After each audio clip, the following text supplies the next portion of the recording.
Baik, bismillahirrahmanirrahim. Assalamualaikum warahmatullahi wabarakatuh.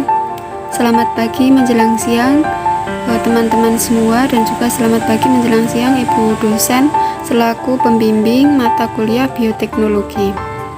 Alhamdulillah, pada kesempatan kali ini kita masih diberikan kesempatan untuk belajar bersama. Jadi untuk pertemuan kali ini topik pembahasan kita yaitu mengenai bioteknologi dalam pakan ternak. Sebelum itu, izinkan saya untuk memperkenalkan anggota dari kelompok kami. Yang pertama ada Mianti dengan NPM terakhir 029, terus ada Mbak Gina salah satu Nisa dengan NPM terakhir 108, dan yang terakhir ada Anissa Mutiara Hafsari dengan NPM terakhir 084. Baik, lanjut ke pembahasan. Kami mengambil materi dari kutipan artikel, dan artikel tersebut ditulis berdasarkan pidato dari Guru Besar Universitas Airlangga pada tahun 2016 terkait dengan bioteknologi pakan ternak. Dalam pidato tersebut disampaikan bahwasanya pakan ternak merupakan salah satu faktor terpenting dalam sebuah usaha peternakan.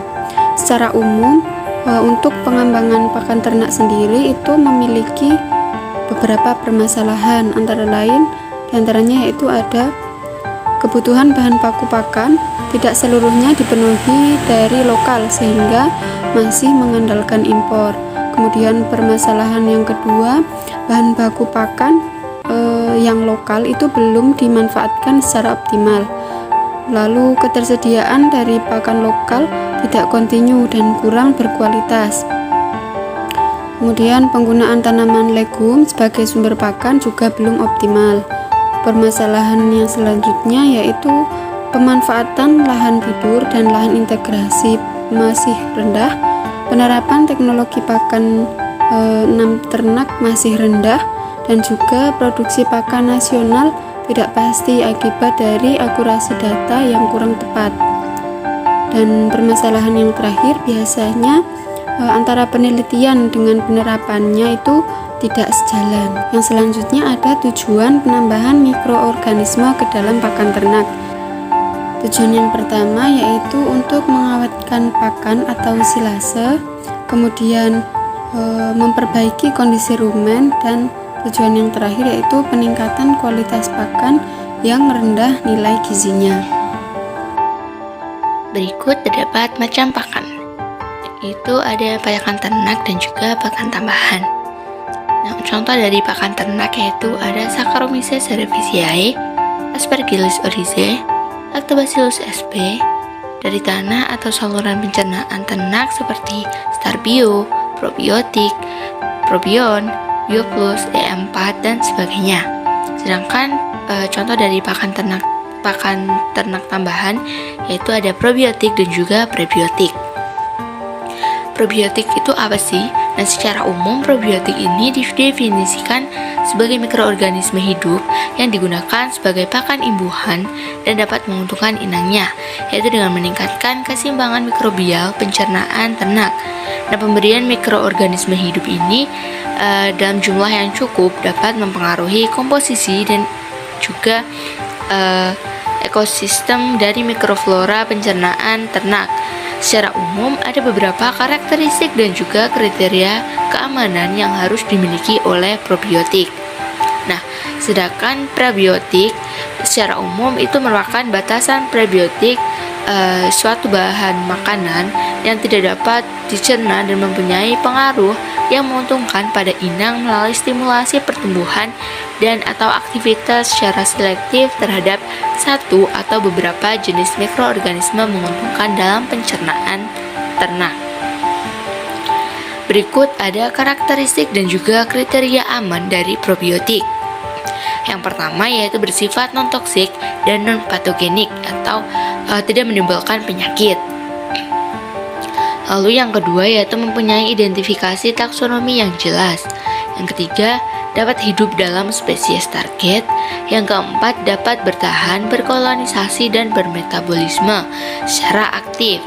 Tentunya seperti tahan terhadap cairan pencernaan dan empedu, persisten dalam saluran pencernaan, menempel pada epitelium atau mukus, dan dapat berkompetisi dengan mikroflora inang.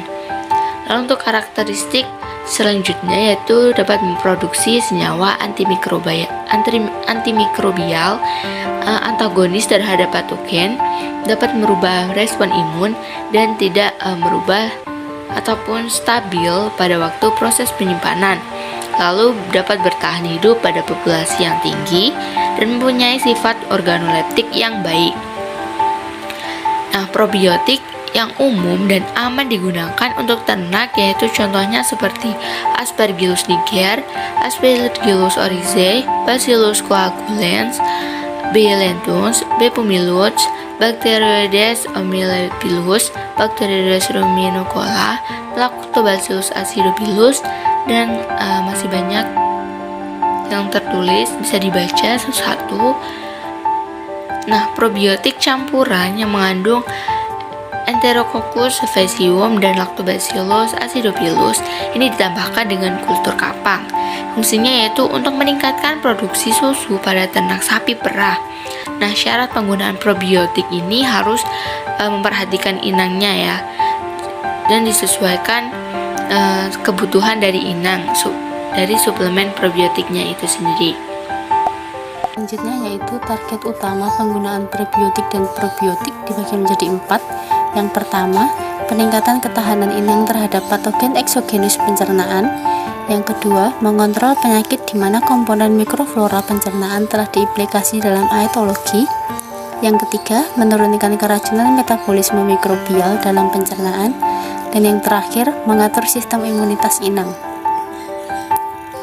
Selanjutnya yaitu mekanisme kerja probiotik dibagi menjadi 3. Yang pertama yaitu melekat atau menempel dan berkolonisasi dalam saluran pencernaan. Kemampuan probiotik untuk bertahan hidup dalam saluran pencernaan dan menempel pada sel-sel usus merupakan tahap pertama untuk kolonisasi dan selanjutnya memodifikasi sistem kekebalan hewan inang. Kemudian, menempel yang kuat pada sel-sel usus ini akan menyebabkan mikroorganisme probiotik berkembang dengan baik dan mikroorganisme patogen tereduksi dari sel-sel usus inang sehingga pertumbuhan dan mikroorganisme patogen dapat terhambat. Yang kedua yaitu kompetisi untuk memperoleh makanan dan memproduksi zat antimikroorganisme. Mikroorganisme probiotik menghambat organisme patogen dengan cara berkompetisi untuk mendapatkan sejumlah substrat bahan makanan untuk difermentasi. Substrat makanan tersebut diperlukan agar mikroorganisme probiotik dapat berkembang dengan baik. Substrat bahan makanan yang mendukung perkembangan mikroorganisme probiotik dalam saluran pencernaan disebut sebagai prebiotik. Prebiotik ini adalah terdiri dari bahan-bahan makanan yang pada umumnya banyak mengandung serat. Sejumlah mikroorganisme probiotik menghasilkan senyawa atau zat-zat yang diperlukan untuk membantu proses pencernaan substrat bahan makanan tertentu dalam 45 saluran pencernaan, yaitu enzim. Mikroorganisme probiotik menghasilkan asam laktat dari spesies Lactobacillus, menghasilkan enzim selulose yang membantu proses pencernaan. Enzim ini mampu memecah serat kasar yang merupakan komponen yang sulit dicerna dalam saluran pencernaan unggas. Yang ketiga yaitu stimulasi mukosa dan peningkatan kekebalan hewan inang. Kemampuan mikroorganisme probiotik mengeluarkan toksin yang mereduksi atau menghambat perkembangan mikroorganisme patogen dalam saluran pencernaan merupakan suatu kondisi yang dapat meningkatkan kekebalan hewan inang. Toksin-toksin yang dihasilkan tersebut merupakan antibiotika bagi mikroorganisme patogen, sehingga penyakit yang ditimbulkan oleh mikroorganisme patogen tersebut berkurang atau dapat hilang atau sembuh dengan sendirinya. Hal ini dapat memberikan keuntungan terhadap kesehatan hewan inang sehingga tahan terhadap penyakit. Dengan demikian, pemberian probiotik pada ternak unggas diharapkan dapat memberikan manfaat terutama peningkatan penampilan produksi, yaitu kuantitas atau produk ternak dan daging yang tinggi, dan kualitas atau kualitas telur dan daging yang baik dan higienis, sehingga ke depan diharapkan dapat menjadikan usaha peternakan unggas menjadi lebih ekonomis dan lebih menguntungkan. Sekian presentasi dari kelompok kami, kurang lebihnya mohon maaf. Wassalamualaikum warahmatullahi wabarakatuh.